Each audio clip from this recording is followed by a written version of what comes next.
hip-hop commentary now. Oh, that's what I'm talking about right there, man.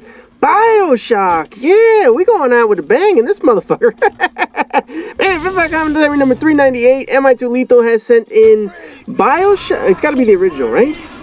Yeah, it's got to be the original because he doesn't look like the big daddy in this motherfucker. But anyway, I get to say goodbye to Mi2Lethal, who's obviously he's been around forever on my channel. I believe he's posted just as many hipfire commentaries as anyone. I know he hasn't done as much as Street Hugger, but he has certainly been up there. This motherfucker, man. Mi2Lethal also has been on my friends list for years. I think I know you were part of Destiny when it first came out. I know you initially were part of that group, and I don't think you bought the DLC afterwards. You were like, yeah, no, fuck this game.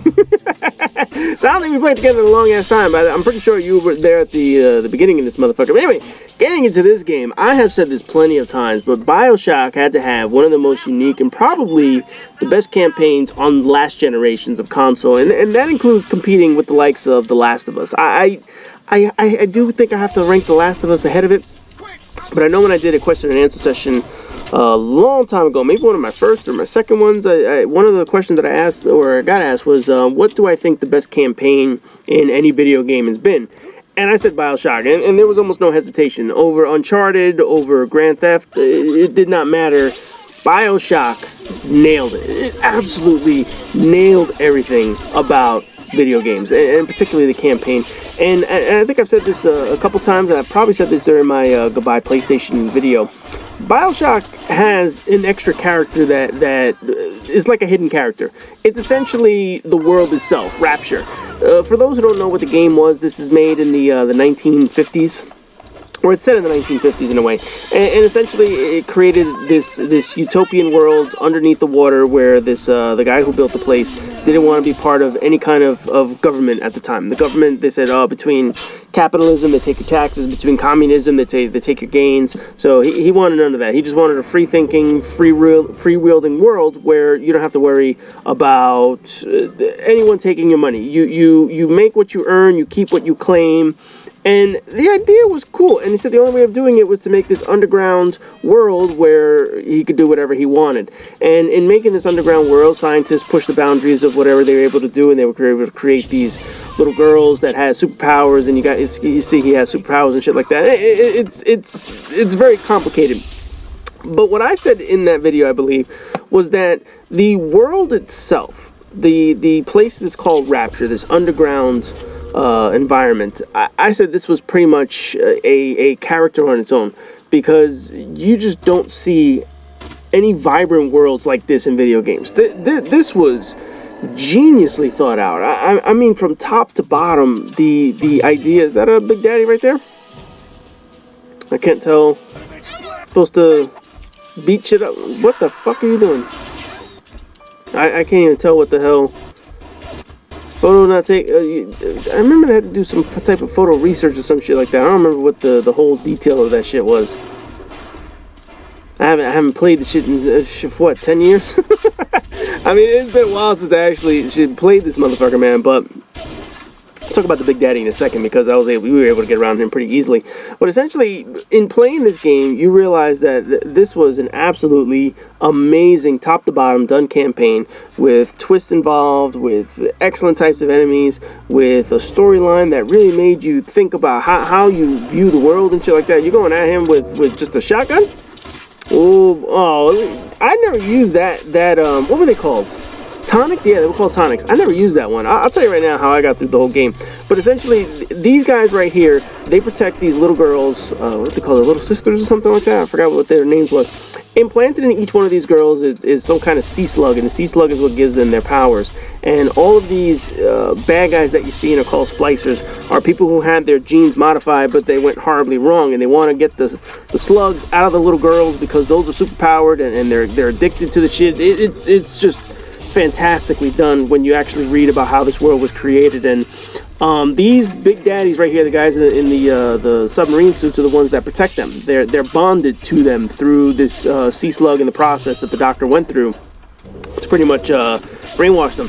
But essentially, you want to kill this guy so that you can get to the little girl, and then when you get to the little girl, you have an option. Do you save the little girl, or do you kill her and harvest the slug inside of her, depending on which option you do, and let's see which one he does. If he saves, or yep, he's saving.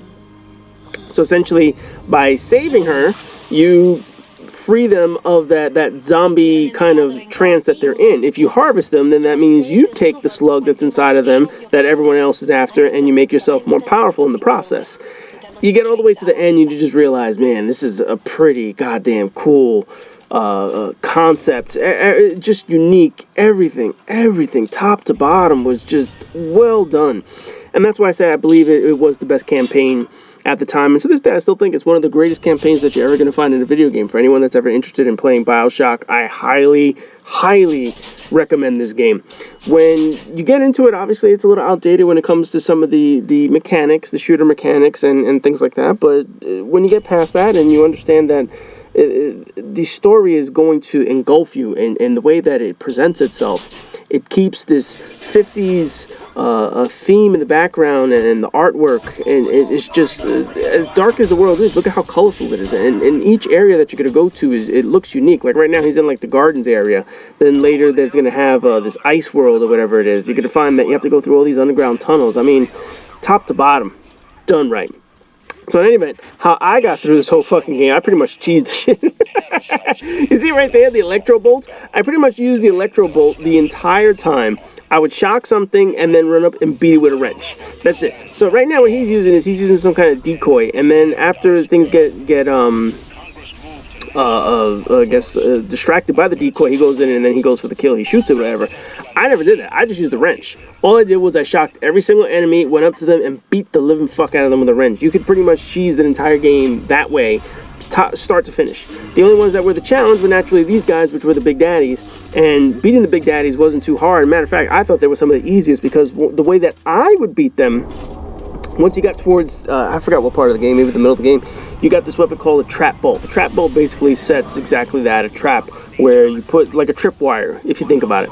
You put a tripwire in the line of sight between you and the big daddy, and the big daddy is going to come charging at you. So what he would do, he would go through all these trap bolts and basically just fuck himself up, just totally kill himself.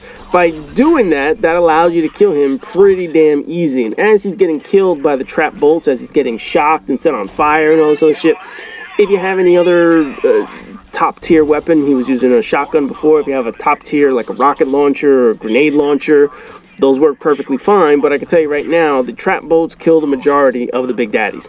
The hardest big daddies in the game were the earliest ones, because you literally had to get into an all-out brawl with them. By the time you get to the end of the game, they're so painfully easy to beat. It's almost embarrassing how easy they are towards the end.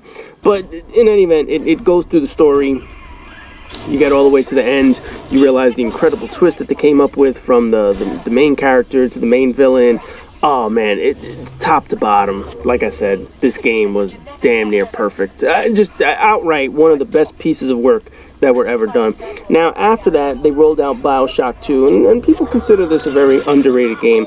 And Bioshock 2 really gave closure to the world of Rapture. I've talked about how I feel that it's its own character, and you guys have seen in the background just the artwork and the detail that's put into it. But in that game, you had a character that your main character was, kind of forgettable. Yeah, you were a big daddy, but it wasn't anything in particular that was amazing. The ending was pretty good, but otherwise, the journey towards the end was kind of mundane. It wasn't until the end that every part of the story really came together. But what really gave that story life was how Rapture finally got their ending that they deserved, the city itself. Here, once the game is over, you kind of wonder, hey, what happened to the world? What was the result? And the part 2 is really what tells you what happened, what the final part of the ending was. Now, eventually, the same studio went on to create Bioshock Infinite. It's a game that I said was pretty good, but I think it's overrated. I think it's all about the ending in that game. Getting to the ending was relatively boring. But then after that, I think, who was doing this? Was it 2K Marin or somebody? Or 2K Marin took over, I forgot who it was, but then the owner of the studio who created this glorious project turned around and said, you know what? I don't want to do AAA games anymore. I want to do like smaller games so I don't have to worry about things. Fired his whole staff and pretty much put the whole studio out of business. So we're not going to see any Bioshock games in the future. It's essentially a dead series. But overall, man, if you guys get the opportunity, play this game. And there's the end of the video. Unfortunately, I didn't get to talk more about it because this was such a goddamn good game. So as always, rate, comment, subscribe, and all that good shit. And Mi2Lethal, thank you for all the years. And obviously, thank you for Bioshock because this was a damn good choice to finish out on.